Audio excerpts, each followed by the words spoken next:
Welcome back to the Beeps and Bloops podcast, season 2. Boy, it's been a long road. Season 2, episode 1, and tonight we have a whole bunch of different topics that we want to discuss.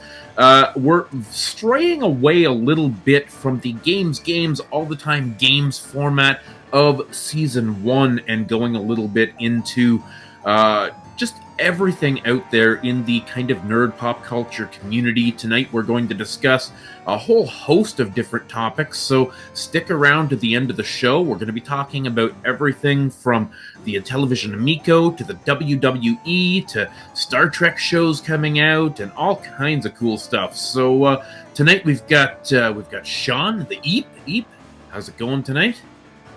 Good. Very good. Good? I'm back after...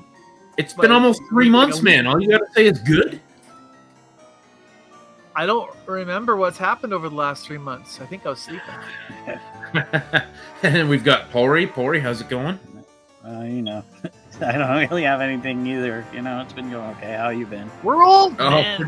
Pretty crazy holiday season for me. A lot of extra hours at work and a lot of cool stuff going on. I've doubled down on selling a lot of my collection to the point where as of a couple of weeks ago, my collection was virtually gone as far as physical games, and now I'm starting to rebuild the collection in kind of a different way. I picked up PS5 finally. I was lucky enough to get a PS5. I've had that for about, 3 weeks now, and I'm really enjoying that. Diving into the PS4 library and picking up some games that replacing some games, getting better versions of games on the PS4 as opposed to the Switch. So I've sold some more of my Switch games, things like Streets of Rage 4. I replaced on the PS4. A couple other major ones: Dragon Quest Builders, Final Fantasy 10 and 10-2 collection. Moved all those over to the PS4 versions. Just kind of diving into the library and exploring what's out there. I was looking at Dragon Quest Heroes 1 and 2, which I gather are kind of Musu Warriors-style games. So I was going to check those out. So yeah, lots of stuff going on. We've had tons of stuff in the news, and we're going to go over that later in the show. We just had a huge Nintendo Direct that a lot of people would say was pretty good, particularly if you are into RPGs and JRPGs and Japanese content. Most people are saying this was at least a B+, if not an A- Direct compared to the Directs of the last couple of years. So we're going to get into that kind of midway through the show.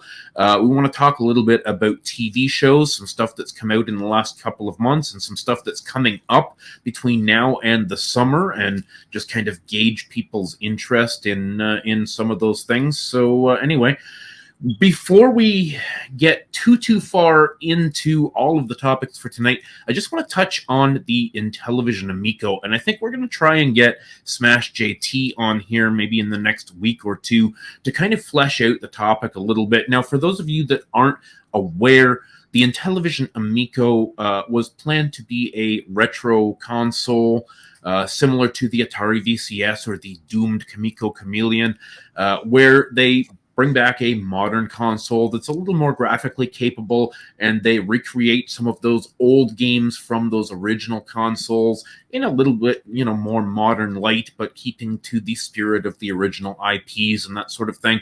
People were pretty excited about this. There's been tons of buzz online about the Amico for the last about 4 years. I think it was 2018 that it was announced, and it's just really been dragging on. And there's been quite a narrative about the Amico, for or against, whether you follow guys like Pat the NES Punk and the CU podcast, where they're very anti-Amico. They think it's a big scam, a sham, just like the Comico Chameleon was, or whether up until recently you followed someone like Smash JT or other friends of my channel here, like Papa Pete or Next Level Gaming or, Go Game Go, plenty of different guys that are very much in that Amico community, and they have been solid supporters headquarters. They've had Tommy Tallarico, the CEO of Amico, on their channels. I've been on a live stream with Tommy Tallarico a couple of times. I had a pretty good impression of Tommy and of the future of the Amico, but things have really spiraled down the drain over the last couple of weeks here. So what do you guys think about the Amico after everything that has been going on over the last week or so? I think it. I really liked it. I like the idea. I like the 10 Commandments that Tommy put out for it. I would have pre-ordered it if it was available to pre-order in Canada, and now I'm thinking it's good I didn't, because it's taken a huge turn down. I think he had perfectly good intentions from the get-go. I do too. I don't think it was a scam like the Chameleon was, or a waste of time like the VCS, which does exist, but why? Yeah, that came out. This one. Sorry, what? I said, oh yeah, that came out. It does. Yeah, it did. Yeah.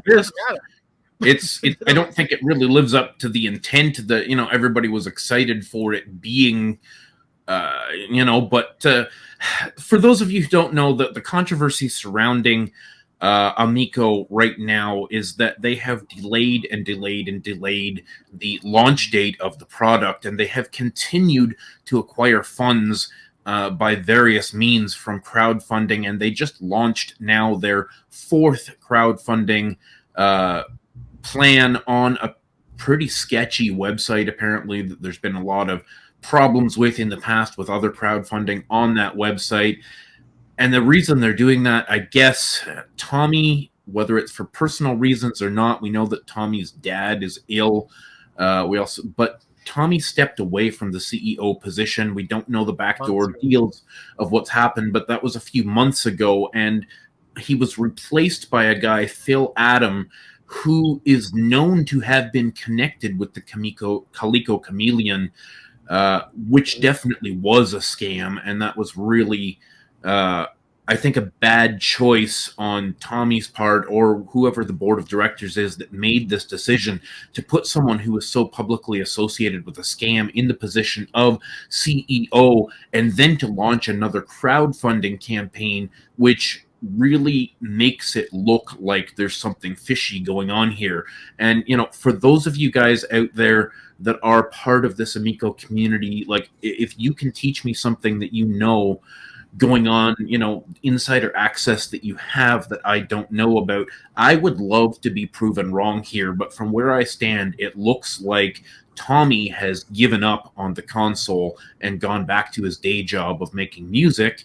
And it looks like the rest of the company is basically picking up the pieces and probably looking at selling off the IPs, giving bonuses to the key members of the company, and then just closing up doors and walking away.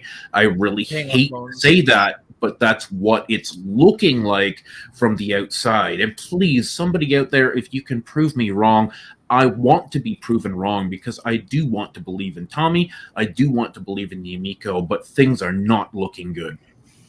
Yeah, I agree. It's the Amico is something I was actually excited for when it was initially released. I really love the Intellivision. You can kind of see some Intellivision games off camera there on my shelf.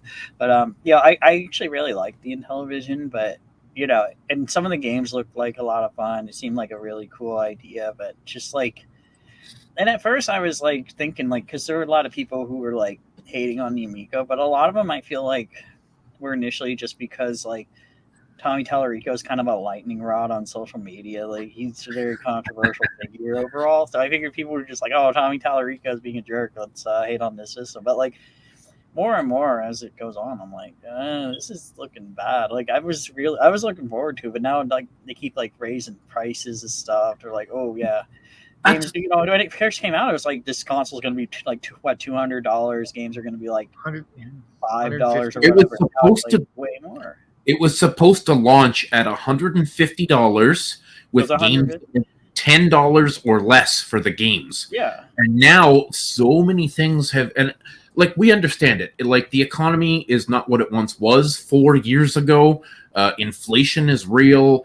Supply chain issues are real. Chip shortages are real. The pandemic and working from home and all of these things that have been challenges for every company, not just in the gaming space, but across the entire economy. I'm sure Tommy has felt all of these challenges, but we got to look at other things that have come and gone in that same time. Obviously, bad decisions have been made, because in 4 years they should have been able to get this thing out the door. You look at something like the Playdate, which was announced in 2019, I believe, and it's out or coming out very soon. You look at something like the Analog Pocket, which is out now, and that was only basically 2 years from announcement to release. You can't really get one, but you can pre-order one.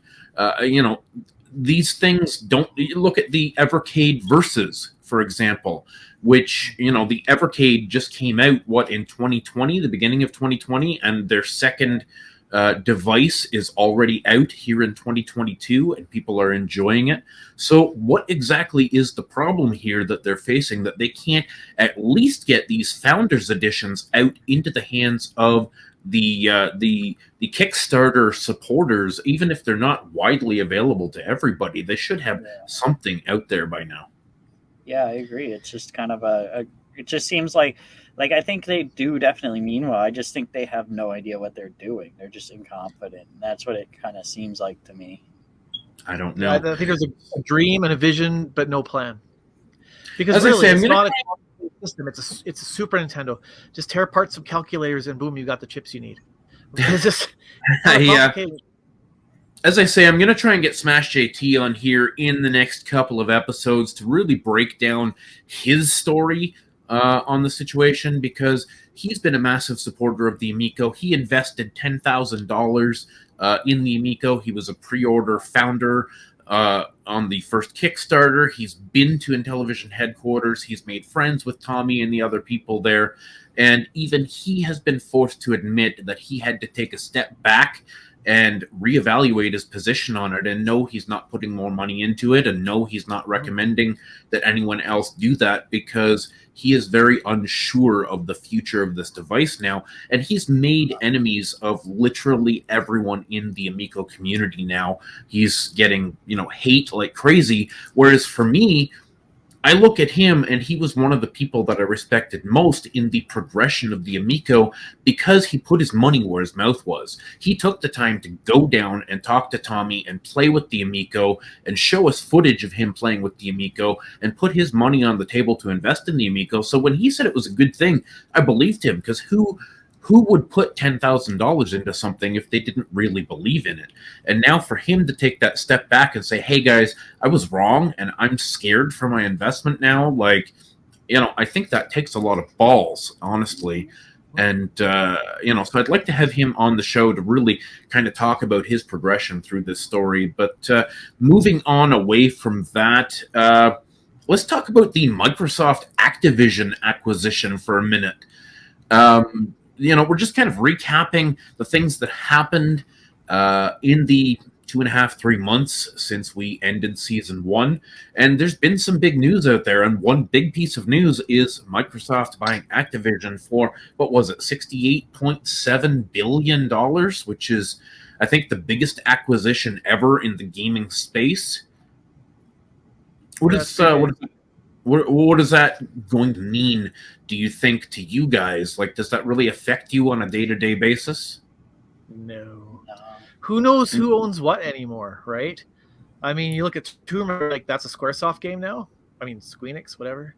It's just it doesn't matter anymore. Nothing, and then it's just a name. It's the people in the company that matter, not the name. Right? Rare doesn't put out good games anymore. I mean, for those of us who want to main one console and we are excluded from certain games because we only want to main one console, it can mean a difference to some people. I think most of us hardcore sort of gaming industry folks probably have all 3 main consoles, or at least 2 of the 3, and we have pretty good access to stuff. But, Microsoft owning Activision, when this was first announced, everybody that owns a PS4 or a PS5 is saying, okay, are we losing Call of Duty? Now, none of us here really care all that much about Call of Duty, but let's not forget, it is consistently year over year over year the best-selling game of any given year. is Call of Duty. And sometimes it holds the first and second spot because the year before's Call of Duty will be in second place, and this year's Call of Duty will be in first place in terms of game sales across all consoles in any given year. Sure, Grand Theft Auto is the greatest selling game of all time, or very close to it, but we're talking about yearly sales, and while Grand Theft Auto may sell 8 or 10 million copies, Call of Duty is selling 15 or 20 of each game each year, sort of thing. So, that is a pretty important thing to discuss, is whether we're going to have access to those games on the consoles we did before. And it looks like Microsoft is saying, yes, we're going to keep Call of Duty multi-platform.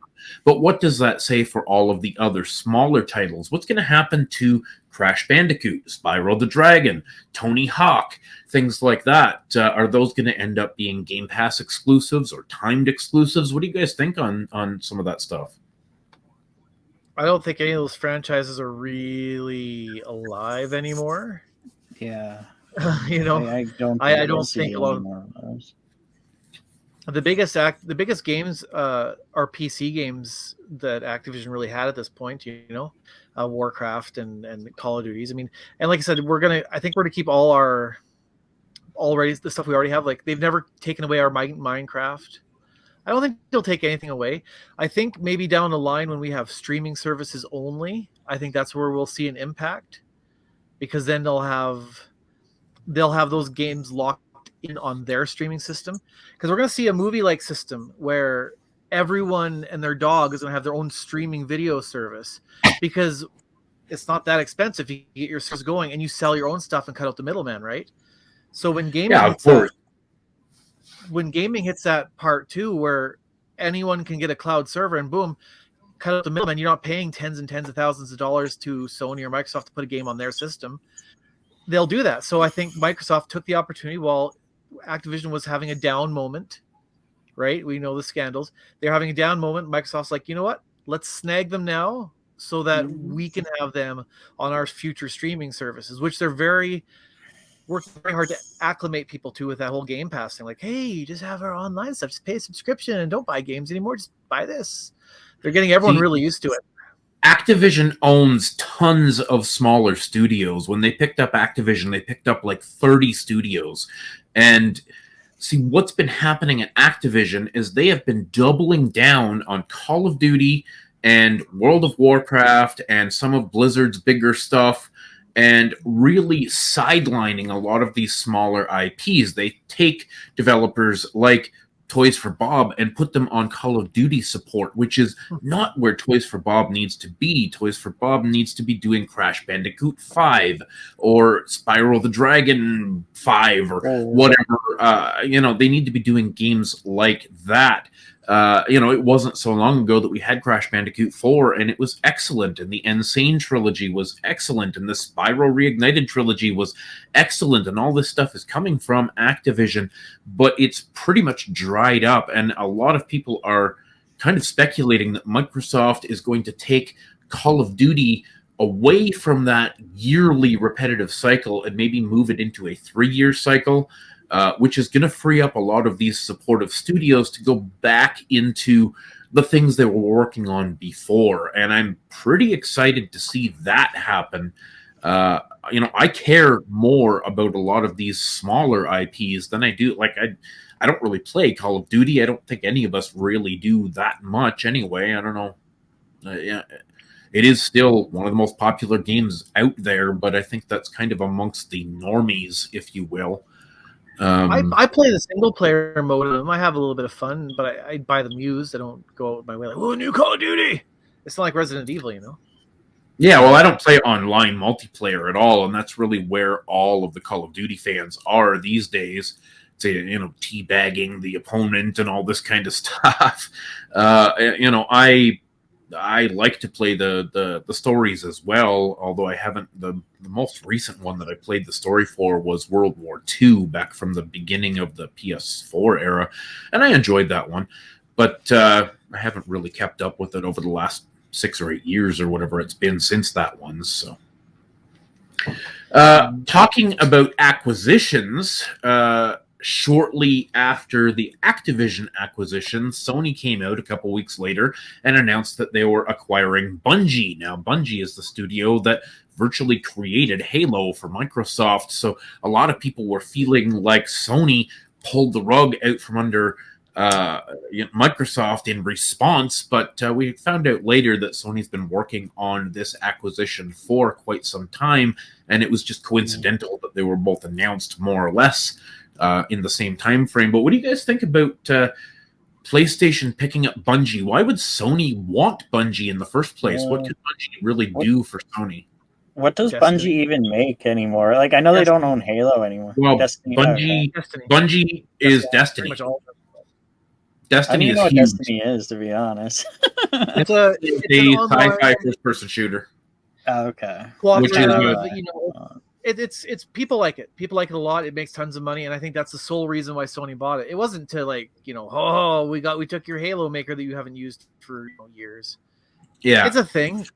They have it now, and they can use it on their streaming service in the future. Sony is really excellent at creating these big, expansive, single-player experiences, but what's really missing on PlayStation consoles are some of these live service experiences like a Destiny or something that can keep you engaged for hundreds or thousands of hours, really, because it seems like all of these companies now are going for engagement. They want active users on their platform more than they just want the sales of a disc-based game. And Sony came out and announced shortly after acquiring Bungie that they were going to try and produce 10 live service games between now and I believe it was 2025 or 2026 or something like that, in the next 3 or 4 years anyway. And 10 seems pretty excessive, but probably what they're going to do is throw shit at the wall and see what sticks. And if 1 or 2 of them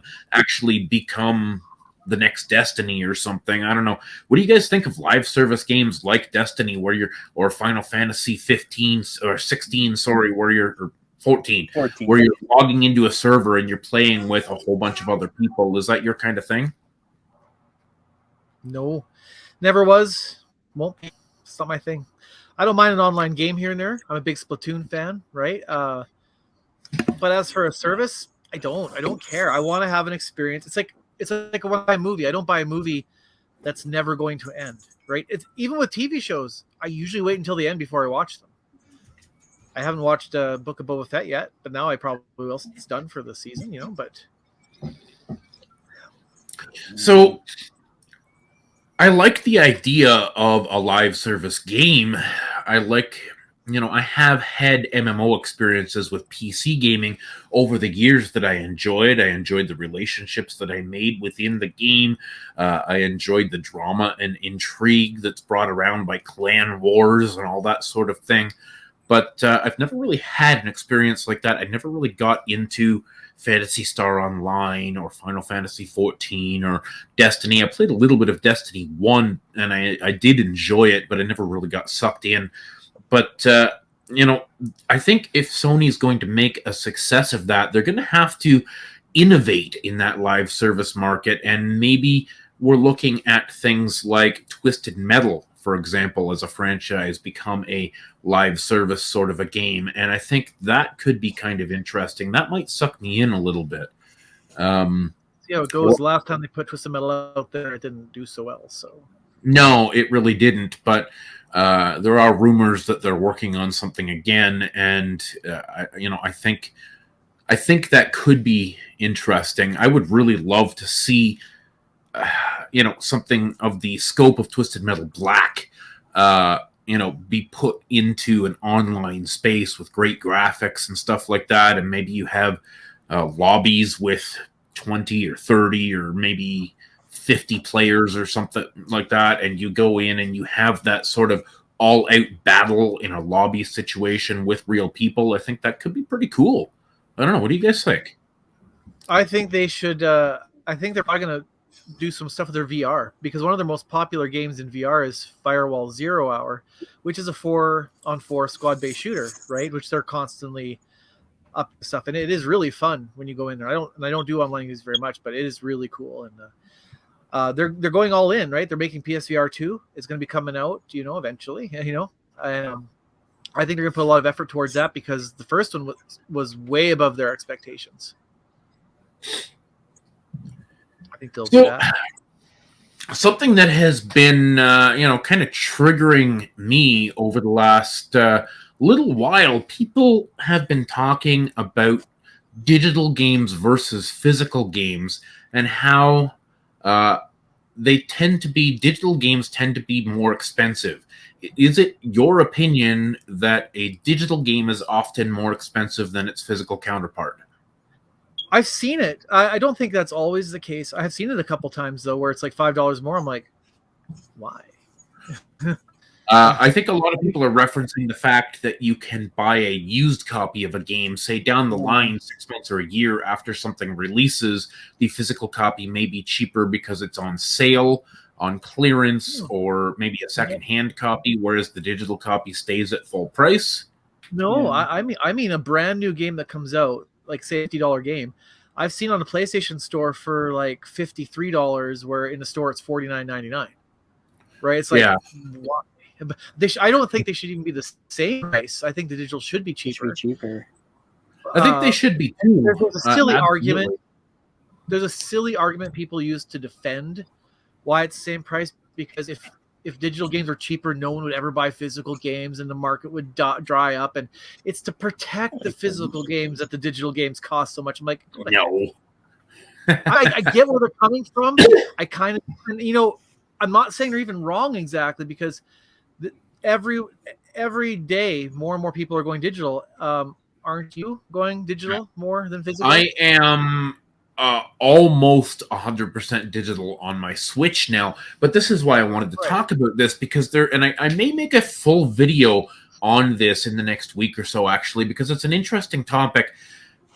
How you buy digital has to change a little bit as compared to how you buy physical if you want a deal. You've got to take advantage of things like wish lists and things like that. I do this all the time on Steam. When I'm bored, I'll go on my Steam account and go hunting around for games that I'm interested in and just put them in my wish list. And then, 2 weeks later, I'll get a notification on my phone that whatever game is now on sale, and it's like, boom, okay, now I go buy that game. It's $10 instead of 40 or whatever, and I am finding that buying digital games is consistently a lot cheaper this way than buying physicals. Like literally every game I'm buying on the Switch, I'm picking up for $10, $12, $15, games that would have been at least $30 or $40 physically consistently.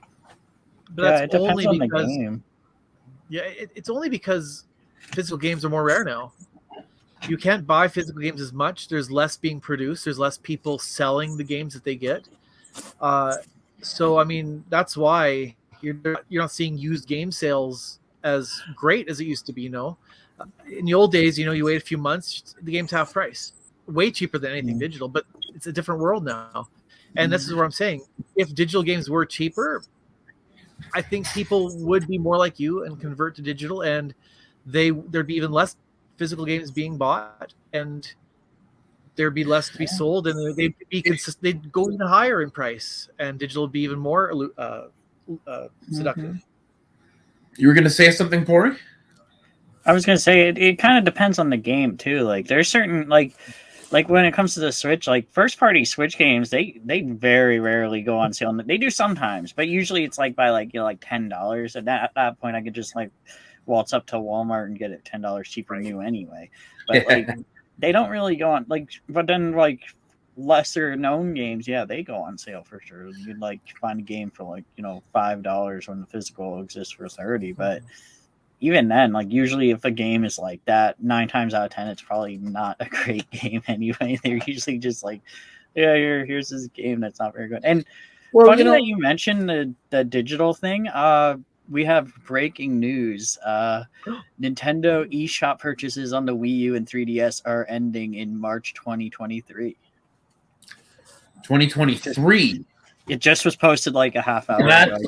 That's actually better than I was thinking. I was actually talking to Fem Trooper on Twitter yesterday because I just went out and bought a eShop card to use on my 3DS just a couple of days ago because I had heard that they had shut down credit card purchases on the eShop already. So I went out and bought a gift card. I wanted to get that DLC for Fantasy Life, which is one of my favorite games of all time.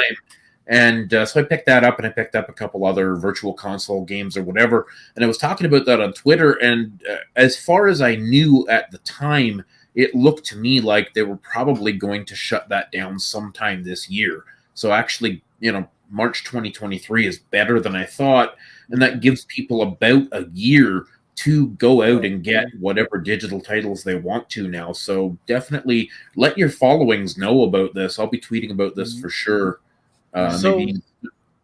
What's the story? So you can't buy anymore, but can you still download for another year, or are they gone? Like the Wii? Let's see. That's a good question. Because that's what I don't like. That's why I don't like. Well, you're going digital, so 10 years later, which sounds like a long time, but it really isn't for us old men, right? Your Switch breaks. Okay, so. On. Okay, so you have to use an eShop card to add funds by August 29th of this year. And then it will still be able to redeem download codes until March 23. And it says even after late March 2023 and for the foreseeable future, it'll still be possible to re-download games and DLC and receive like updates and stuff. So it'll probably be like you just can't get new stuff, but like if you bought a game already, you should be good probably for like another like maybe year, 2, 3, somewhere in that ballpark. With the Wii, they only gave it a year or 9 months, something like that. Oh, is it? Oh, it says foreseeable. It says foreseeable future. So who knows? They'll probably give more details about it. I mean, for safety's sake, you've got this year now to go out and get whatever you want to get, re-download whatever you need to re-download, get it onto an SD card. You've got a year's notice at this point. So, there should really be no reason why you can't pick up an SD card, slap it in there, and download everything you need to download, update everything you need to update. I mean, these things do have to come to an end at some point, and that is my concern with the Switch, because I recently bought a 500 gig SD card for the Switch, and it's almost full. By the time I re-downloaded everything, I've got about, just under 100 gigs left, which is not a lot of headroom when I'm looking at buying some major first-party titles in the next little while. I just picked up Mario Kart 8 with the announcement of the DLC that we'll talk about here in a few minutes. But I also want to get Hyrule Warriors. I want to get Mario Bowser's Fury, a few more of these big first-party titles. And they're all going to take up 10 gigs, 14 gigs, whatever. So, I'm probably going to have to go out and get another SD card here pretty soon. Looking into the future for the next 3 or 4 or 5 years of the Switch or the Switch 2, it looks like they're going to carry this ecosystem into the next Switch. At least all indications look that way. So by the end of the Switch 2's life cycle, I could have 3 or 4 terabytes worth of crap that I'm eligible to download. And that's going to be a problem as to where I'm going to put all that stuff before the Switch store shuts down. I guess I'll have to have a whole wallet full of SD cards or something. So I'm a little bit concerned about that. But well, even if you have all your games stored, if something happens to your Switch after that time in the future, the games are gone. You're done. Yeah. All those games, everything I do have multiple Switches, so I guess I could have everything installed to both of them or whatever. But here's the thing: if the online service shuts down, you won't. How is that system going to know which Switch is yours? Like, what if you give it to your daughter and you have the account there, or your account gets deleted and you can't check in? You can check in to verify it, and who knows how many other problems will happen with that too, where. Well, even like the Kingdom Hearts game that was announced, which we'll talk about, there's been some problems with that because it's a cloud service game, and you still need an update to get it running properly, So even checking to make sure these games are yours, it can screw up, and Nintendo's not going to care. They don't care. No, and that's another thing. You know, we're subscribing to this Nintendo Switch Online and stuff like that. But like, don't you wish we could just purchase these games the way we used to on the Virtual Console? Because what happens when the Switch shuts down and the NSO is gone? We don't have access to those games anymore. All those N64 games, they're all gone. The Sega Genesis games, they're gone. And that's diminished the usefulness of your Switch at that point. I mean, I guess they want you to be in a new ecosystem and repurchasing games again and again and again. You know, so there's definitely drawbacks to all digital. I mean, I have to accept the fact that most of the stuff I have right now, I probably won't have in 10 or 12 years. Or if I do, it's going to be, you know, some kind of workaround or something.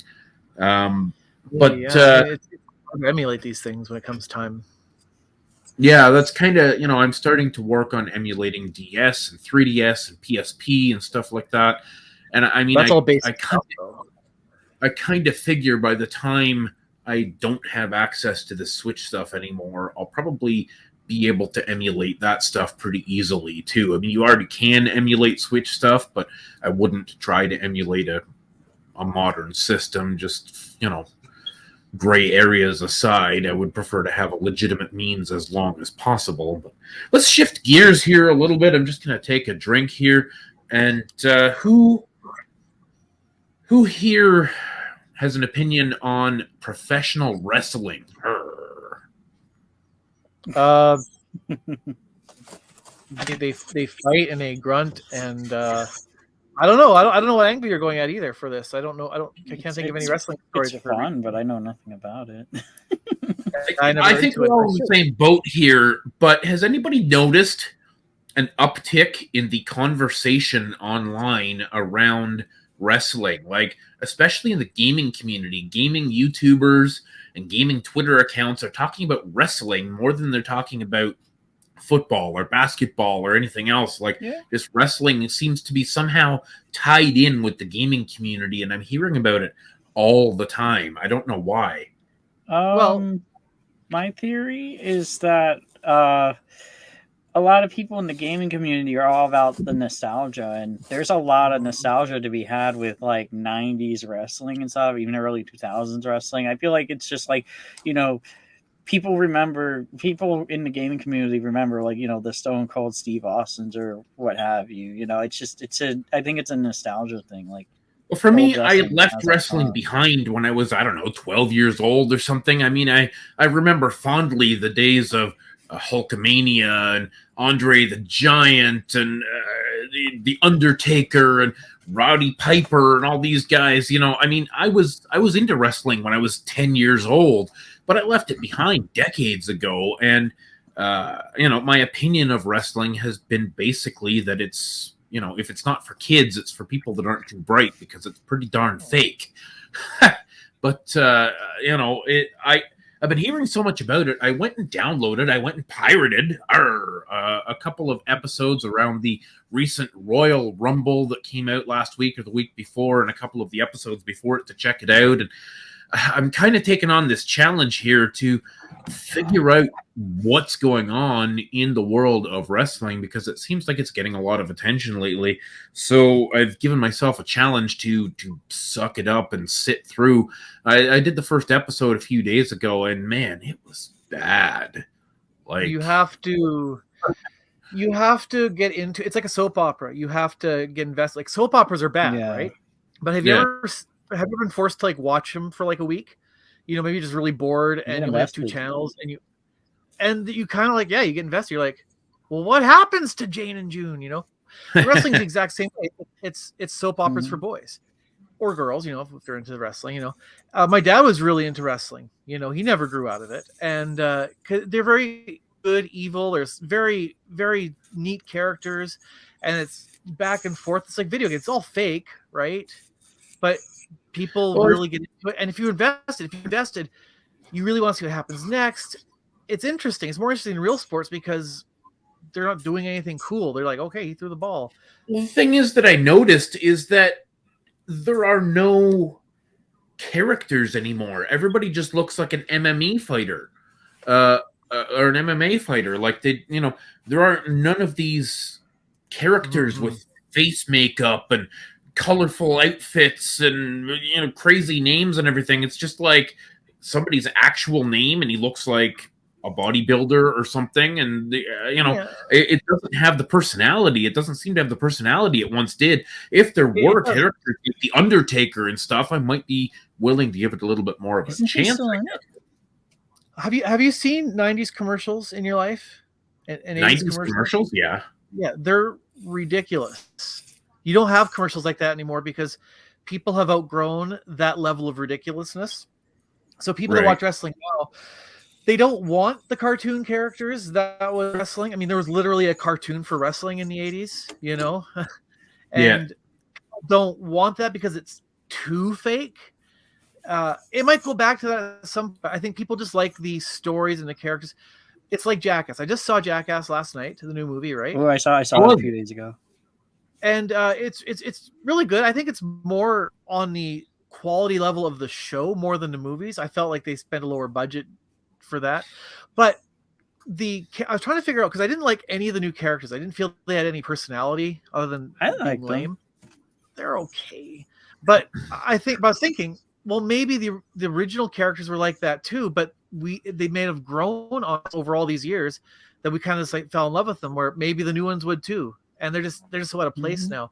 My wife actually made a good comment that when Jackass started, they were already friends and buddies and had a history with one another before they started the show. Yeah, big brother.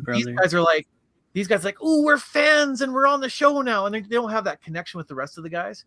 So that's probably another thing too. So same with wrestling. You're just jumping in. You have no idea what's going on. Why would you care? And it would be boring. But the reason why it's still going is because people do care, and there is some sort of thing there. It's not for me, but for people that are there, I totally get it.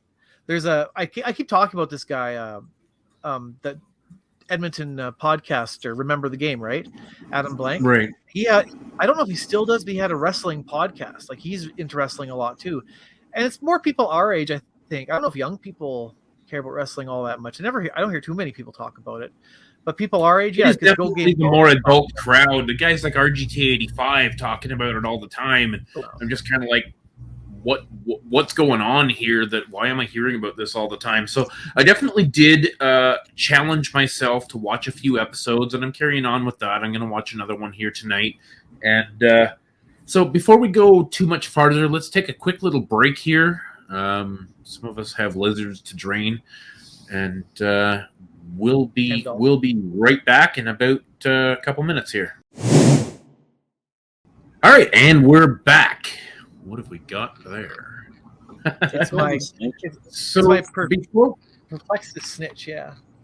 Oh, that's pretty cool, actually.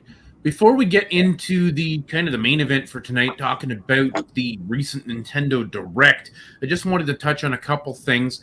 There's been some interesting TV shows come out in the last couple of months since we were finishing up Season 1, and there's some new shows coming out this year that I'm pretty interested in, and I'd like to see your guys' reactions to it. First of all, has anyone seen the teaser trailer for the new Lord of the Rings show?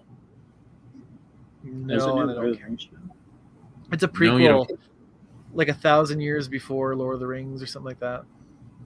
Yeah, it's based on the stories from the Silmarillion, which was the kind of compendium of notes that Tolkien had for the Lord of the Rings, talking about like the second age or the first age or whatever. I can't remember what it is, but it looks interesting. I mean, as usual, there seems to be a lot of backlash about the diversity cast and that sort of thing. But that doesn't bother me so much when you're dealing in a situation like when you're dealing in a situation where you can basically tell a new story that doesn't retcon old stuff. Like, it doesn't bother me so much. Like Star Trek Discovery, I feel like the diversity in there is perfectly fine. It doesn't bother me at all that there are LGBTQ characters and LGBTQ stories and a black lead character, and none of that bothers me because they're telling a new story. It's not like they're trying to come out and say that Captain Kirk is a gay black female all of a sudden. Like, they've created new characters and a new timeline. So, I'm cool with it, right? But they might do something like that. The thing is, I don't care about diversity. Hey, cool, whatever. Star Trek was always diverse, right? Yeah. It's when they do it for the sake of it and they sacrifice art for diversity. For instance, Lord of the Rings, that's what you brought up. They had that female dwarf. In Tolkien's female dwarves, you wouldn't know a female dwarf because they have beards too. They look just like men. At one point, Gimli something had said that that there's like a quarter of the dwarves are female, and you wouldn't know one if they walked by you. So the fact that they went out of their way to make a female dwarf is like, you already show me you don't care about what's going on. And when you hire a cast because it's diverse, and Discovery, it's perfectly fine to be diverse. Star Trek always has been, but when half the stories are about shoving it in your face that they're diverse, it's dumb, right? It's just like, I don't know. Like, I have really mixed opinions on the whole thing. Like, I would not call myself like an anti-SJW sort of, character at all. Like, I'm not against all these things in general. I just really want things to be in context. Story first. Tell the story first. Fit in whatever needs to be fit in to tell the story in the best way possible.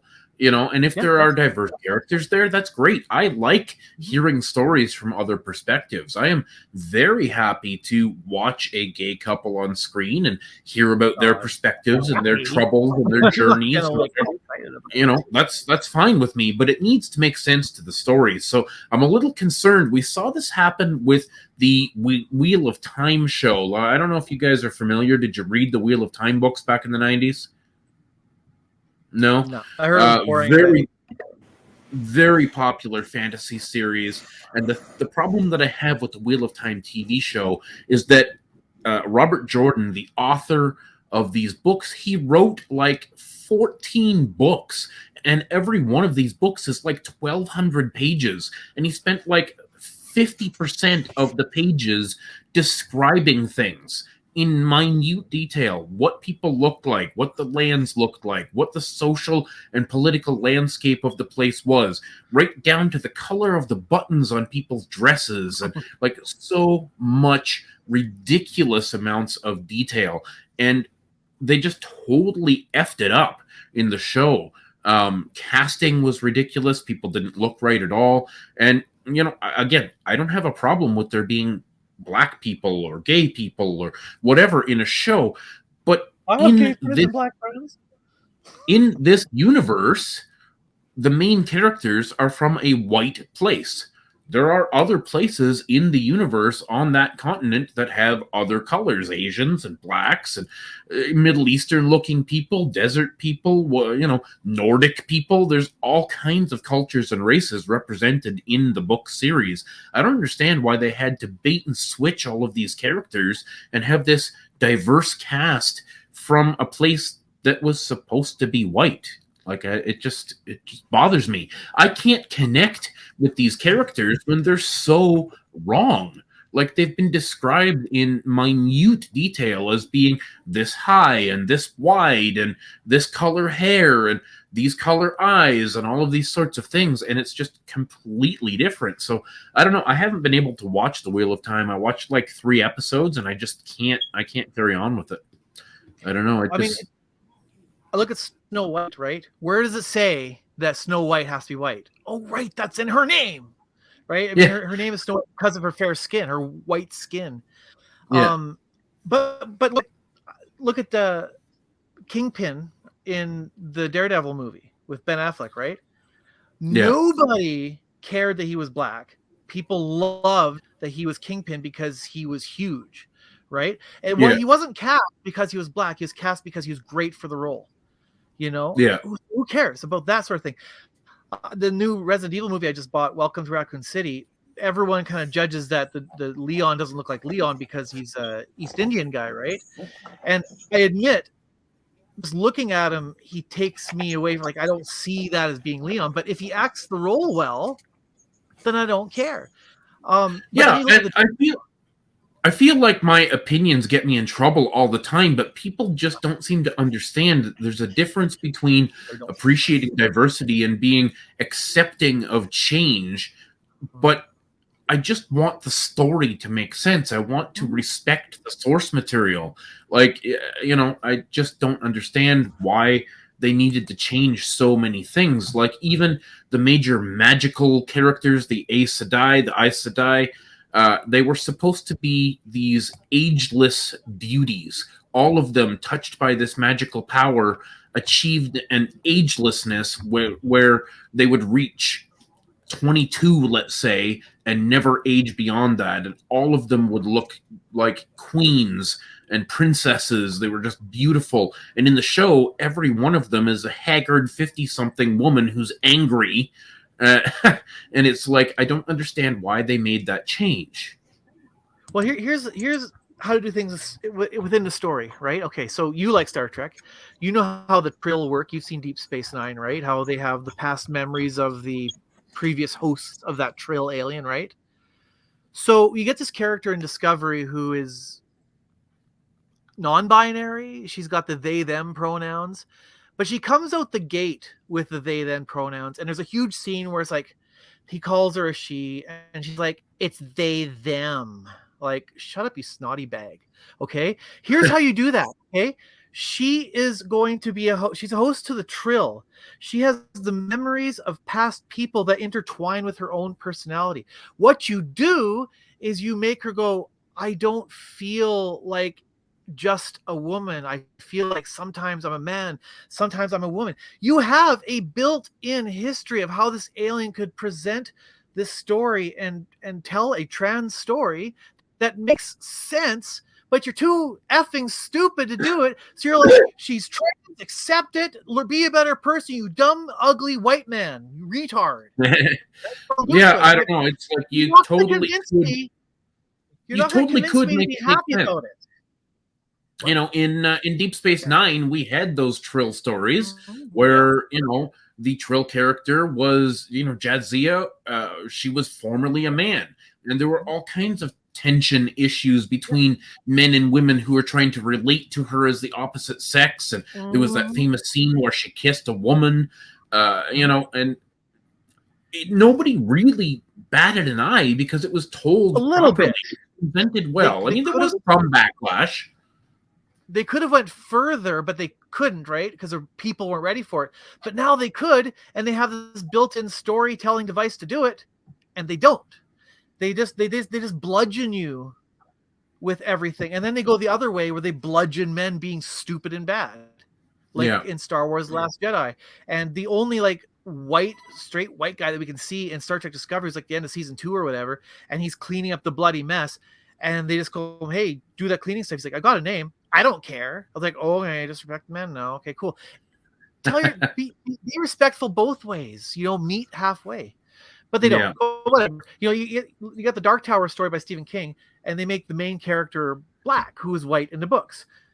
But the problem is that there's a plot point that's very important he's white, because there's another main character who's black, who has multiple personalities that exist through time, and she hates him because he's white. So I'm like, well, how are they going to deal with that? Oh, we'll erase the black character so that we can make the white character black. Why? What? Yeah, because she wasn't the main character, so we have to make the main character black because otherwise it's racist. Yeah, what? It's so frustrating. So on another note, 4K Blu-rays. I was talking to you earlier about this, Shawn. You think 4K Blu-rays are worth it? Pory, do you have any 4K Blu-rays? No, I don't have any Blu-rays at all. The most advanced video tech I have is DVDs, because I don't really feel like I'm cheap when it comes to movies. Like, I've never spent more than like $10 for a new movie, really. Like, when I get DVDs, like pretty much all my DVDs are like $1 or $2.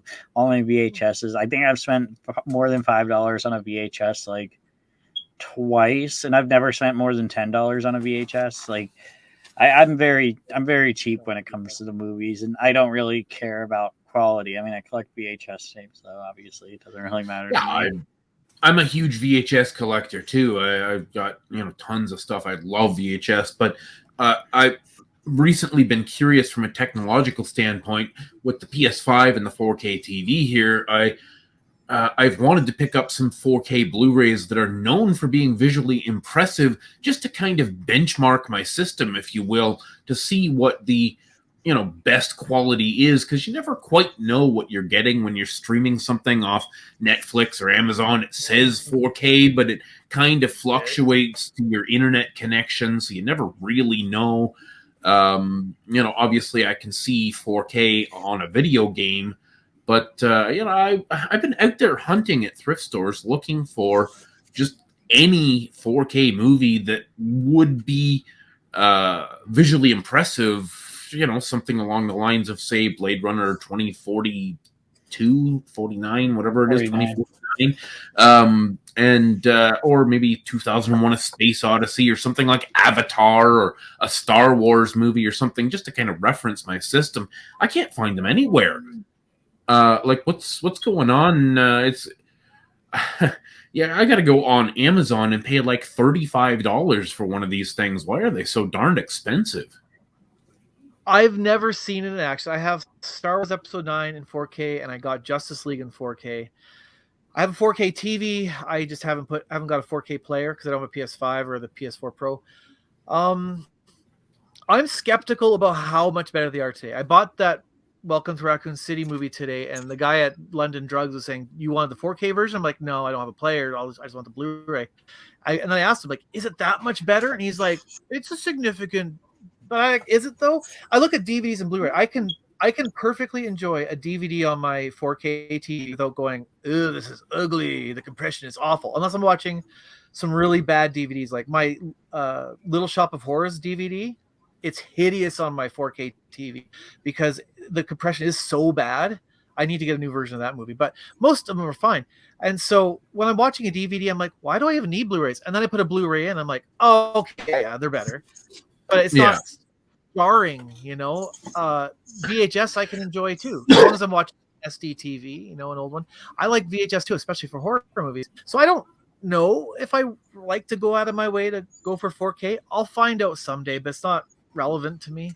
I mean, Blu-rays already look sharp and shiny enough. How much better can it get? Well, that's the thing. Like, to me, like, looking at something like The Expanse, for example, which was shot in 4K, it looks fantastic when you play it on my 4K TV. It's stunningly gorgeous. But I just wonder, what I'm getting when I'm streaming this product, because sometimes some episodes look better than others, and I've downloaded, piracy. I downloaded some of the Star Wars movies in 4K to see if I could get a reference off of like a downloaded copy, and they were all pixelated and artifacty. Like, they didn't look good at all, and it was just bad files that I got, I guess, or probably. Maybe they're in a weird format that my TV doesn't like. How are you streaming those files? Or like off a USB stick or something? No, I have Plex set up on a network server. It's probably the transfer rate, because Plex would be slower to send off the information. So, I worked at Rogers Video in 2008, and Blu-rays were just a brand new thing. We had one shelf of Blu-rays, and people were really skeptical, thinking that Blu-rays wouldn't kick off. And I'm like, I don't know. People like them. And I watched as the months went on how we had 2 shelves, 3 shelves, 4 shelves, and they were really picking up. And the quality of the discs were good too, because they wouldn't scratch as much, because they had to extra protect them because of the data storage is so tight. But Blu-rays have been out for a long time, and they're not picking up. You're not seeing them just overtake the shelves. You're not seeing Blu-rays go away in lieu of 4K Blu-rays. People don't care as much because people are streaming, and people don't care about the quality that hard at this point. I think Blu-rays hit a point where it's as important as it needs to be. Yeah.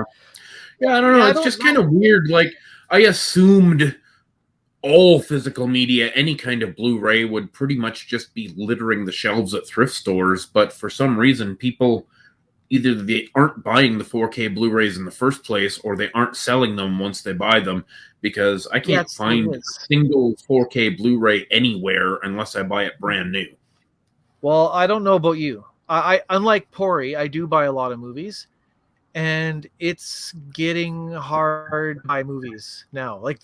Now I don't know why Welcome to Raccoon City was delayed. It was supposed to be out on the 8th. It wasn't out until today in stores. Maybe it's got something to do with some convoy I've heard of or something. Maybe that's slowing things up. I don't know.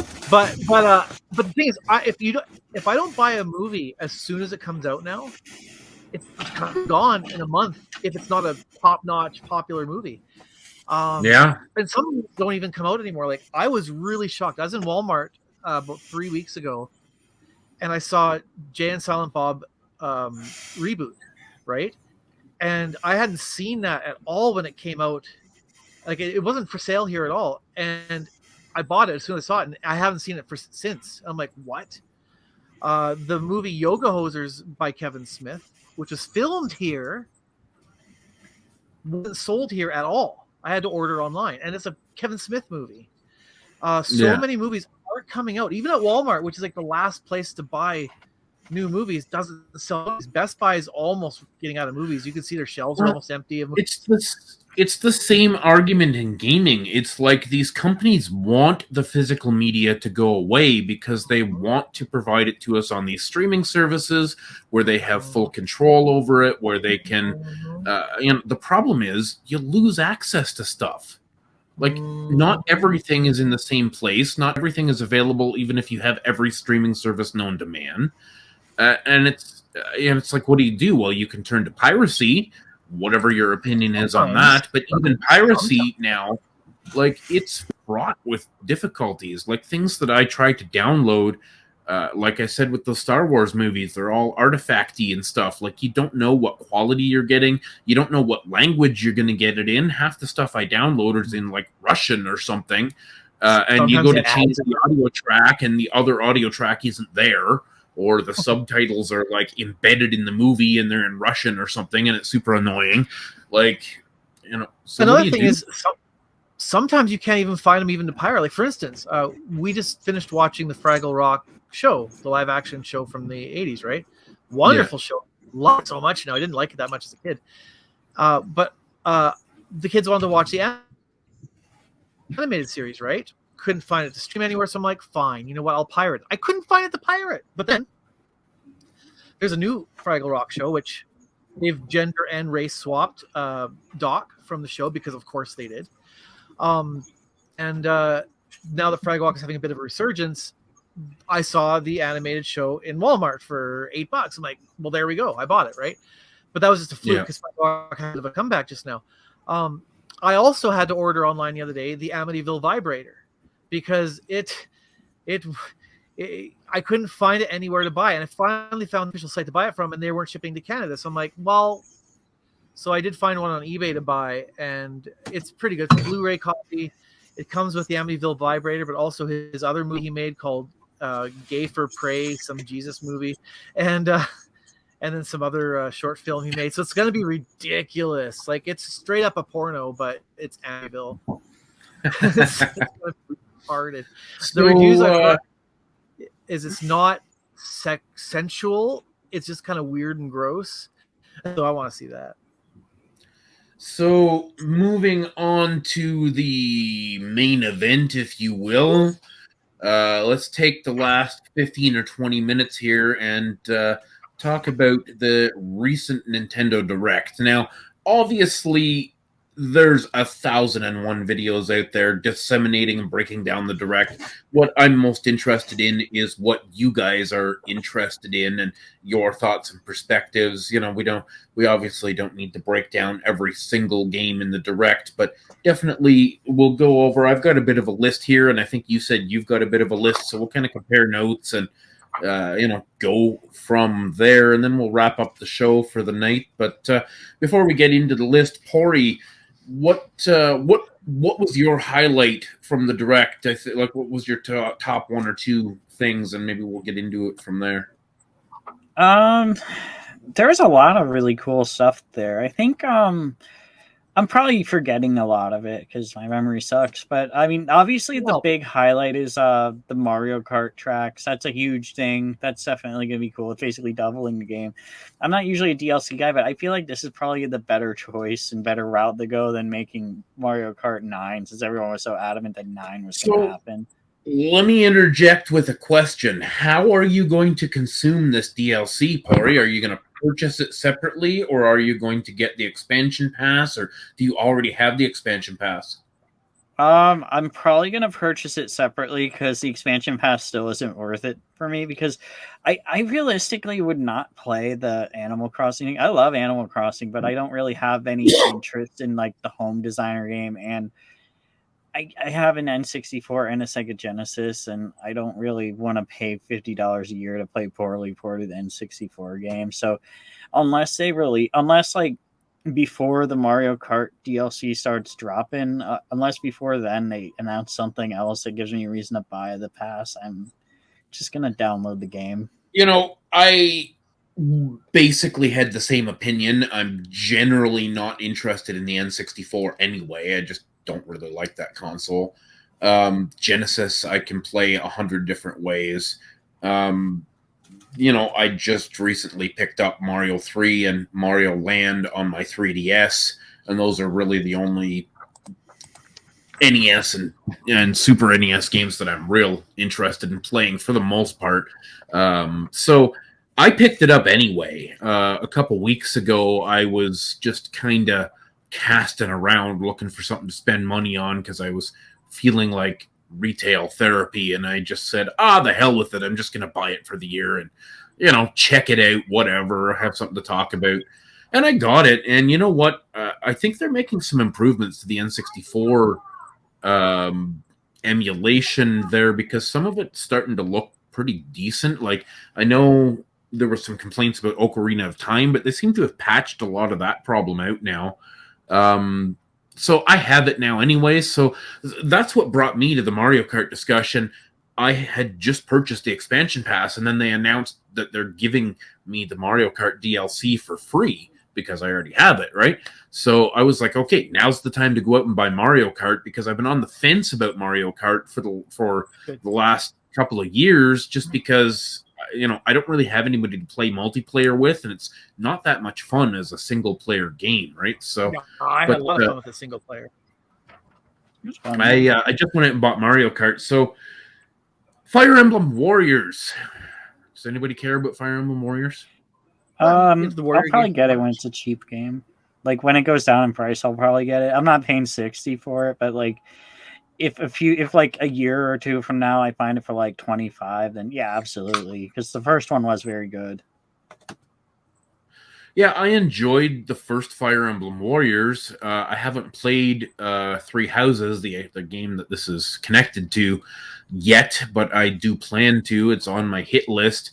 I'll probably pick it up later down the road too, but I'm not real excited at the moment. It's probably the thing I was least excited about in the Direct. Advance Wars, we talked about this from the last Direct, months ago, but we actually have a release date now for April. Are you guys picking up Advance Wars 1 and 2? Maybe. I'm not interested in remakes generally, so especially games that that were released here. Front Mission, that I'm a little bit more interested in, and I think the price will be better too, since it's not Nintendo who makes it; it's SquareSoft. So even if it's not cheap right away, it will be. And I have Front Mission 3 and 4 and Evolved, so I'd like to have 1 and 2. That could be interesting.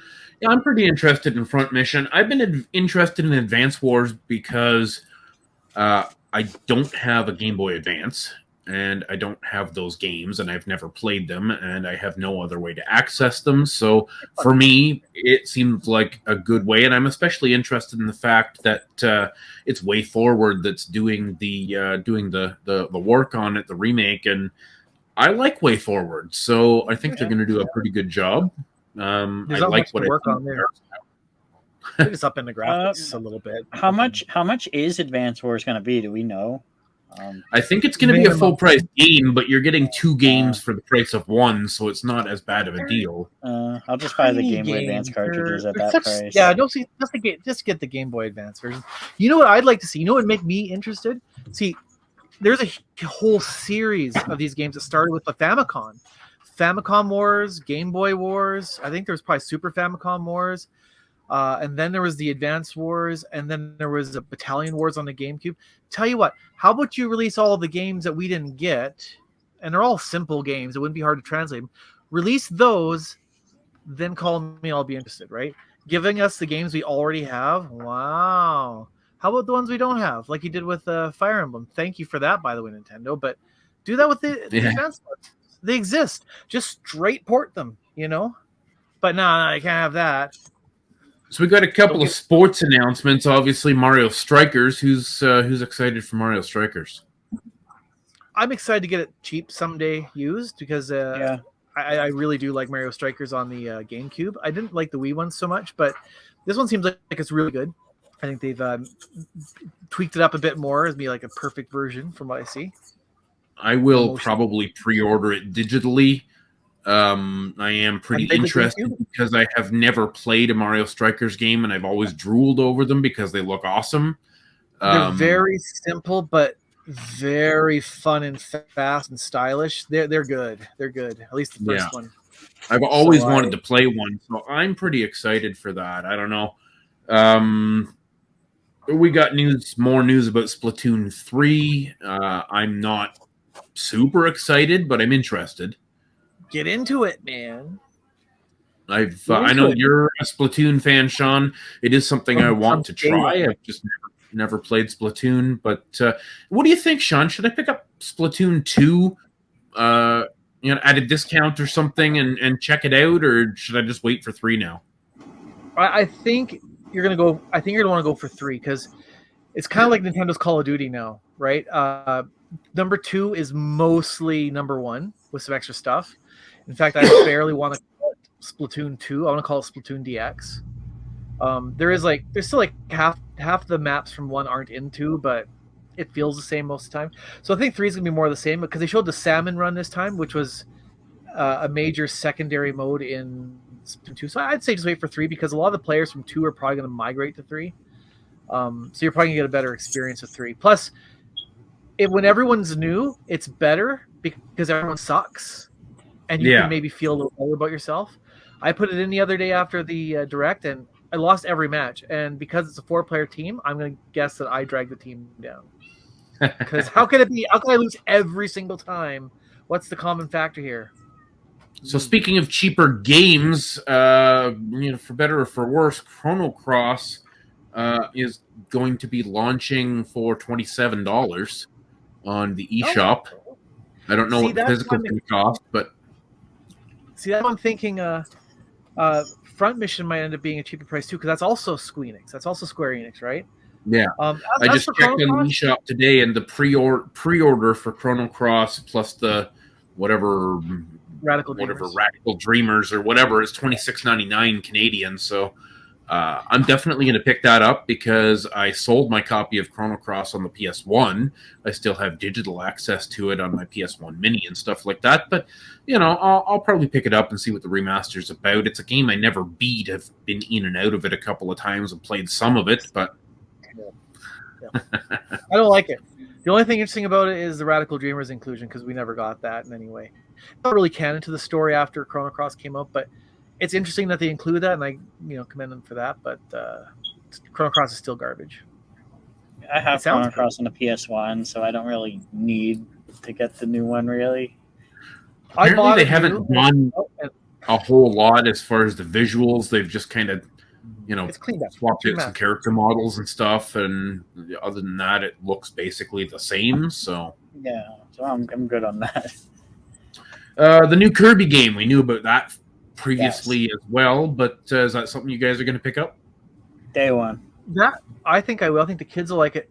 That's something that I had zero interest in really because it was like, oh, they made it a little bit 3D, but it looks so basic. It's a bit more charming now with that mouthful mode now I'm a bit more interested in it. It's got a bit more of that Super Mario Odyssey feel to it. And I don't know about you guys, because you guys don't play Splatoon that much, but I really get the big Splatoon vibe from the Forgotten City that Kirby's in. And the part of my brain just gets tickled where I'm like, come on, Nintendo, make a unified Nintendo universe. Because, most Nintendo games are post-apocalyptic in some form or another, right? Splatoon definitely is. It's post-humans. In fact, Splatoon 3 about the return of a mammal or something. We're talking about mammals. Star Fox seems post-apocalyptic in a way, when it's all the animals and stuff. Chibi Robo's definitely post-apocalyptic. Everything just seemed, and Pikmin, right?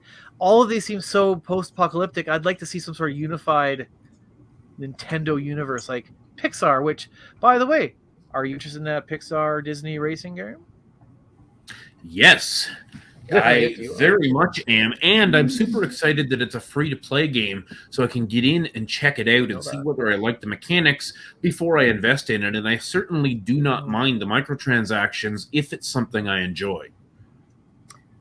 Well, hopefully they'll release a complete edition down the line, because I probably won't buy it unless they do that. That's what I did that for Killer Instinct on the Xbox, right? I waited for the complete version instead of the whole get a character for free and then nickel and dime you. That's why I waited for Mortal Kombat 11 until like this Boxing Day, because I'm not going to wait, pick up characters here and there. Give me the whole damn thing or don't. Yeah, I actually just picked up Mortal Kombat 11 Ultimate Edition on the PS5 or whatever. Looking forward to checking that out actually pretty soon here. Have you played 10 and 9? No. I haven't played a Mortal Kombat game since whatever I had on the PS3. I don't know about. Yeah, that'd be 9. That's one just called Mortal Kombat. 9 maybe. Yeah, you definitely. The main draw for me is the actual story, which there's tons of it, and that's like the main draw for me. And so you definitely want to play the previous ones to have any clue what's going on here, because time travel is a heavy thing. It's hard to follow anyway, so you definitely want to. And they don't take that long to play, right? They're fighting stories like that. But the Ultimate Edition has 2 full stories in it. So I just finished the other day the main story. Now I got to do the Aftermath story. And plus the extra characters are really cool, like Terminator and Rambo. So you get Schwarzenegger versus Stallone in Mortal Kombat. That's kind of cool. Pory, you gonna buy Klonoa, Pory? If it comes out physically, yes. It is coming out physically. It is? Okay, then yes, I will definitely. Is it going to be 1 and 2 together on the same cartridge? That's my understanding. Okay. That's what cool. I guess it was Spawn Wave confirmed that. It's what I hear anyway. Is it going to be like 40? I can see 40 being a price for it. I hope it's not 60. Possible. I don't know, but that's possible. Because Portal 1 is 20. Portal 1 and 2 is 20. I'm like, that's great. I mean, because Portal's really a 4-hour game, really, when you get down to it. So I mean, it's like 1.5 games there. They're like top-notch games. Like if I were to make a top 10 list of games, Portal 2 would have to be in there. So $20, get it.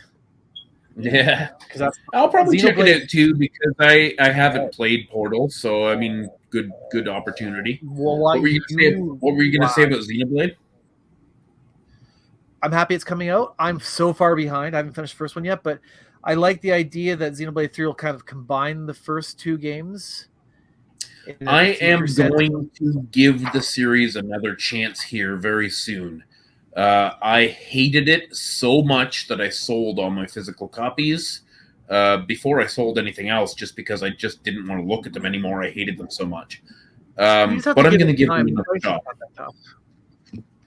I'm going to give him another shot because I want to, but the combat is just not for me. You'll get it. Just give it time. It's very simple. It's probably more simple than your basic JRPG. It's just different. And a lot of times with games, if they're different, it turns people off. Like they think it's hard, because so many games these days have the exact same control scheme, which kind of makes games all feel the same. I mean, you even have that sentiment towards like Sony's over-the-shoulder third-person game, because they all kind of play the same because they found the best way to do it.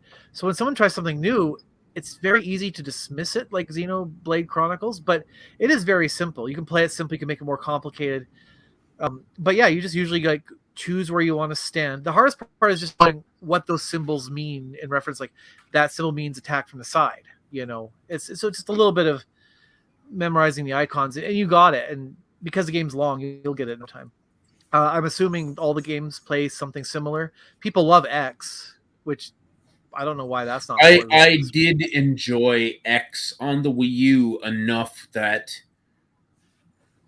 I would want to play it again if they would ever bring the damn thing to the Switch. I don't understand what the holdup is. They brought almost everything over from the Wii U, but not that game.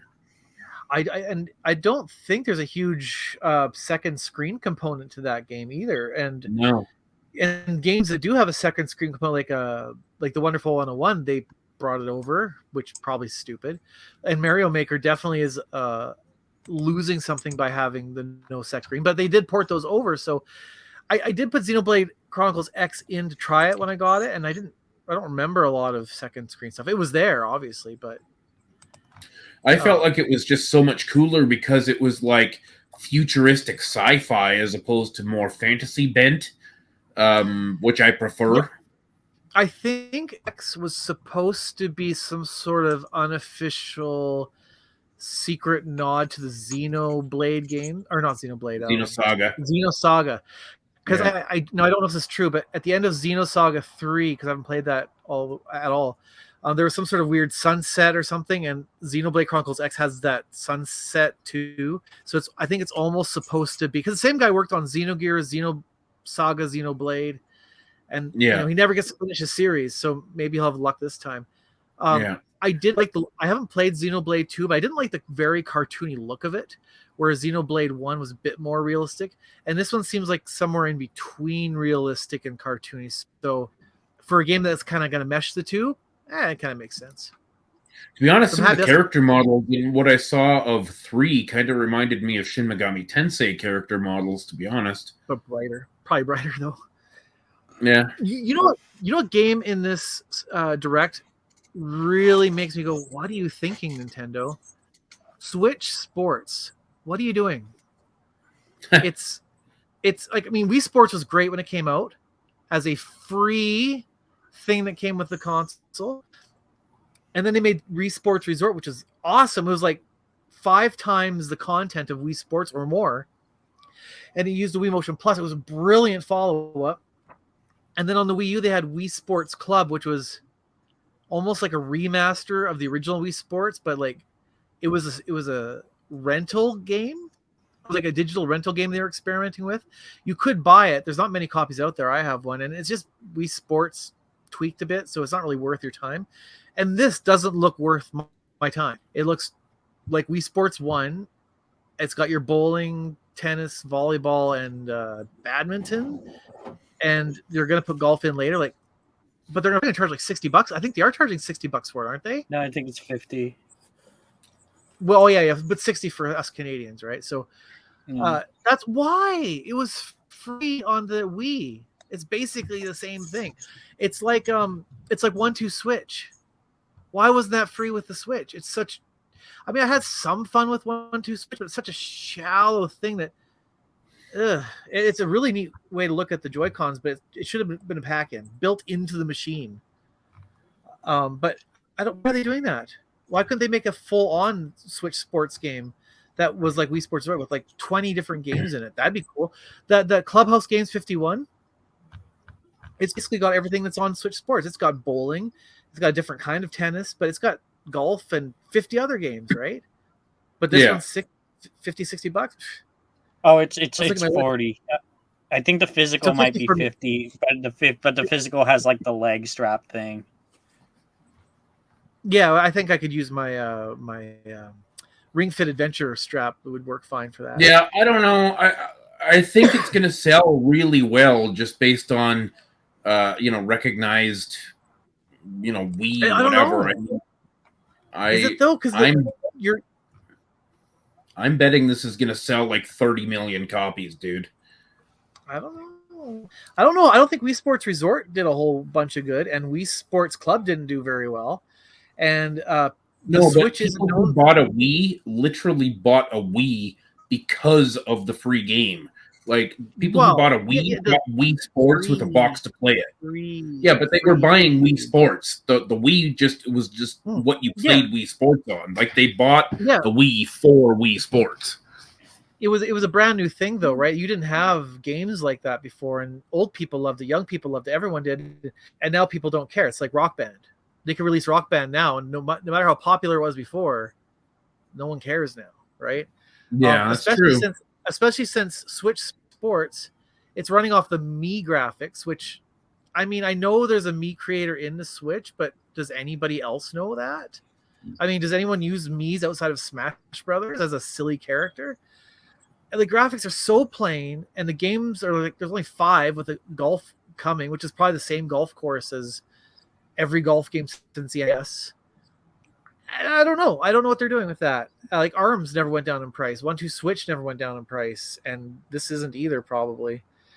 What else is coming? Oh, I saw a really quick clip. There's a Lego Brawler game coming out. I didn't notice that. It looked okay. They showed like 2 seconds of it, so I don't know. I mean, yeah, it could be 2 okay. seconds was okay. Yeah, but can it stand up to Smash? I mean, Lego's cool and all that. I don't know if I want that. There's all kinds of Smash clones out there, just like there's all kinds of Mario Kart clones out there. Like everyone's trying to grab a piece of those markets, but is Lego going to be the one to do it, or is it going to be Nickelodeon, or is it going to be Disney Kart, or is it going to be like Chocobo Racing? I mean, they're all trying to clone the success of the big boys, and I think Chocobo Racing is more of a remake. I think. Like, I don't think it's going to sell like insane amounts, but I do think that the Lego Fighter will like sell like as long as they don't charge maybe too 500,000 units. Like nothing crazy, but it'll be a success in Lego's eyes, I think. I don't know why they keep making Taiko Drum Master games. Does anyone play those? They're awful. I hate them. What games? Taiko Drum Master. Oh yeah. I like Taiko Drum Master.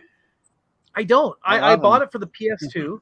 The first one was released in North America. I bought it because I love Guitar Hero, and I hate it. And then there's Donkey Konga, which is Taiko Drum Master with a Donkey Kong skin on it. Konga. I don't like it either. It's the same game, and I hate it. I love drumming. Well, so do I. I like Rock Band. I love drumming and Rock Band, and this just doesn't feel right to me. The Taiko Drum Master. The songs are never that good either. I just tell you. What do you think about Kingdom Hearts being a cloud game, but they're still selling it for like $100? It's like, what do you? That's next level stupid. What are they doing? I mean, on the plus, like, I don't know what Square Enix is even thinking, because I mean, the one plus for me is that at least they're releasing the whole of Kingdom Hearts 3, which is bad. I don't like Kingdom Hearts 3 that much. And the DLC for Kingdom Hearts 3 for me is $40. And I'm like, why? I don't want to. I have every Kingdom Hearts game. I've played every Kingdom Hearts game, some of them twice, and I don't want to buy the DLC for 3 because the game itself sucks. Why would I want the DLC? No, Nintendo, I'm not going to do that. I will go to GameStop and I will buy all of these Kingdom Hearts games for like $10 used on the PS4 if I want to play them. Well, it's my like, PS5. I think it's what, $40-$50. It goes on sale quite a bit, the complete collection on the PS4, which has everything except for the DLC for 3. So you can pay like $40 for, but you might not want to after playing 3. 3 was a rush for game. Some reason Kingdom Hearts games like don't retain value like ever. Like pretty much every Kingdom Hearts game is like a $10 game like a year after release. Even 3 was a $10 game like a year later. Like they just for some reason like resellers don't ever target Kingdom Hearts, which I think it's sold huge. It's sold huge. Square Enix doesn't tend to keep their games at a high price for a long time. They target Pokemon and stuff though. Like like there's games that sell big that resellers still inflate the price of. But Kingdom Hearts, like you can buy Kingdom Hearts 1 for like $15. You can buy Chain of Memories might be a little bit higher, but that's because it's a Game Boy Advance game. But I don't remember how much I paid for that. I have both and that's a unique one too, because the Chain of Memories for the Game Boy Advance is only on there. Any other Chain of Memories you get is the PS2 version, which is almost a whole different game because it's a 3D game now. I don't like that they didn't change the name of Triangle Strategy. Like, why? Why? Oh, it's a $20 game. I guess Which one? Triangle is very integral to the gameplay mechanics. I guess there's a triangle of skills and a triangle of 3 different countries that are warring against each other or something, and whatever. But, that's like calling the new God of War game the hitty, smashy, growly game. You know, it's just because that's you don't just describe your game when you're titling it. Metroid Dread, 2-dimensional sequel game of Aliens, which was, by the way, really good. Really. How come you haven't finished Metroid Dread yet? It's so good. Who, me? Yeah, it's so good. I will. It is good. So good. Well, I know what you're waiting for now. You're waiting for the rookie mode. That's out already. Come on. Don't let the cat out of the bag. I could almost see myself wanting the rookie mode because those bosses, they're such a good balance because you go into them and you're like, what the hell am I supposed to do? Why is it so hard? And then you figure it out and it's like, oh, I think rookie mode would be bad because it takes away that whole aha mode. I know what to do now. You're going down. That last boss took me forever. And if I was on rookie mode, it'd be like, I did it. Yay. You know, we didn't talk about Live Alive. I don't know much about it. That's why. I have heard about this game. It's been kind of a cult thing in North America of, you know, people playing it with fan translations and that sort of thing. It's a Square Enix JRPG that reminds you a lot of things like Chrono Trigger because it happens in a time travel / you know, different worlds. It's a short, manageable game like Chrono Trigger that you can play in, you know, 20 hours. But the really cool thing about it is there's like all these different types of gameplay and all these different types of worlds. So in one world, you might be like a ninja warrior and you're playing basically like a beat 'em up. And then in another world, it's like prehistoric and you're playing like JRPG style gameplay. And then there's another world where it's modern day and there's streets and traffic lights and things like that. Like, it looks really interesting. And I'm pretty excited to see this because I'm really in the mood to play something like this that I've never had access to before. You know, I like games that have multi-genre. So I didn't know that about Live Alive, Live Alive, whatever. So that could be more interesting for me if it's got that multi-genre thing going on.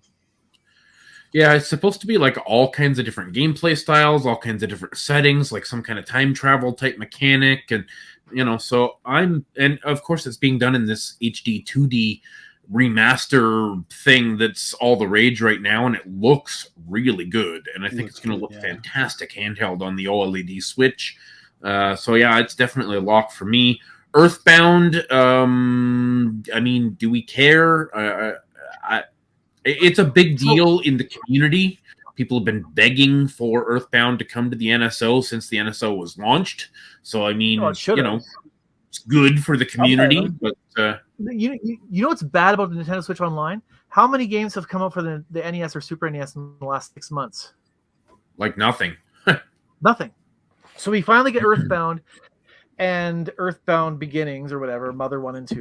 Yeah. And those games are still currently available on the Wii U and 3DS, right? So it's not like they're out of reach. Nintendo could have released them at any time they wanted to. They could have even put up for sale like they did with Fire Emblem. But no, I mean, are they worth 6 months worth of games? And this is just why I don't have. The people are excited for the N64 and Genesis. I'm like, are you not paying attention to the NES and Super NES? You're not getting games anymore. The thing the thing a lot of people bought it for isn't giving you what you bought it for, but you're still paying for it. And so they gave you Earthbound. Whoop. I mean, you can buy it still on their other systems, and they could have easily provided it for you. There's so many first-party Nintendo games they could be throwing out on the NES and Super NES, and they're not. I get third-party they're not doing it unnecessarily because there's licensing and they got to pay that out, but their own games, where's Donkey Kong Your Math? I mean, it's stupid, but throw it on there. Oh, yeah, that's true. We need Donkey Kong. I wish I'd bought it when I saw it for $80. Wait, how much is Donkey Kong Junior Math now? Oh, I want to guess, and this could be just out of the blue. I want to say 150, but maybe it's 120. I don't know. Jesus, It was I a got it few for years like ago. $10 as like 15 years ago. Yeah, it was about 5 years ago I saw it for 80. So that's what I'm thinking. I'm not sure how much it would peak, since I think retro gaming is just kind of fading away now. The old people got what they have, or they got bored, and the hipsters are like, I have kids now, and all these silly things I was doing, I'm gonna, put in a closet. Which means someday down the line, there's gonna be a whole bunch of these old games on this just in pawn shops from the hipsters dumping their shit to make room for their kids, and the value will drop for a couple years, and we're gonna have to swoop them up as soon as we see them.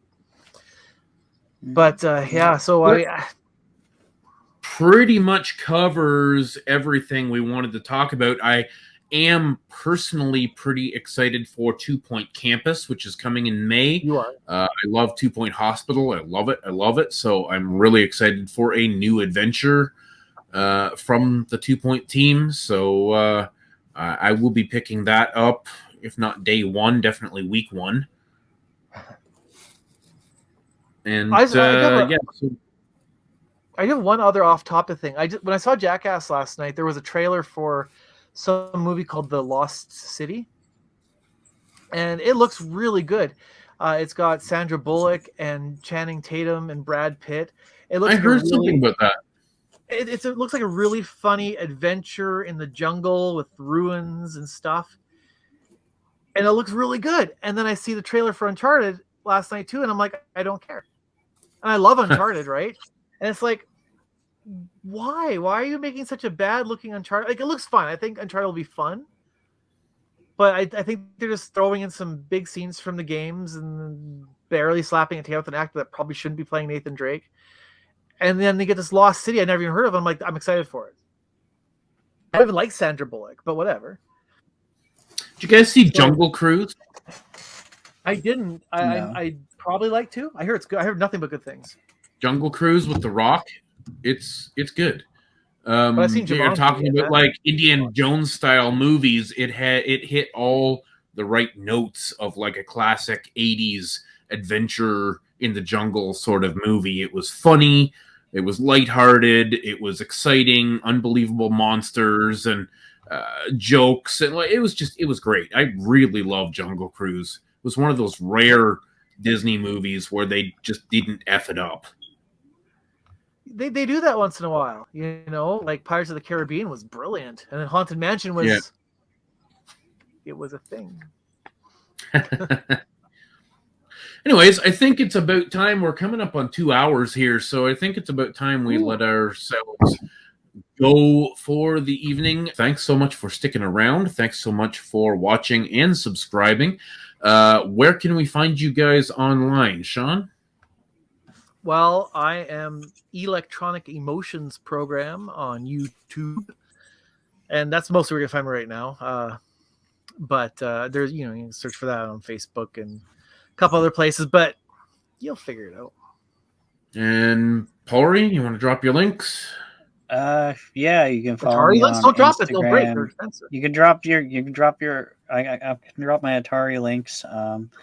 You can follow me on Instagram and TikTok at Porynog, one word. And I guess I have Twitter too, but I don't like Twitter, so you can follow me there if you want. And then you can find me on YouTube where I make dumb videos about old video games and stuff. www.dippyegg.xyz. There you go. And as for me, thank you guys out there for just pushing me over 900 subscribers this week. We are growing slowly but surely. You can find me mostly on Twitter. I'm a Twitter hound. I'm there 736 times a day. Nerd Movie 1 at Nerd Movie 1 is my handle. Of course, I do have a page on Facebook as well. You can find a page or a group under Nerd Crave Collectors Group, and YouTube Nerd Crave. Just look me up. Thanks so much. We will see you in 2 weeks for episode 2. Stay classy.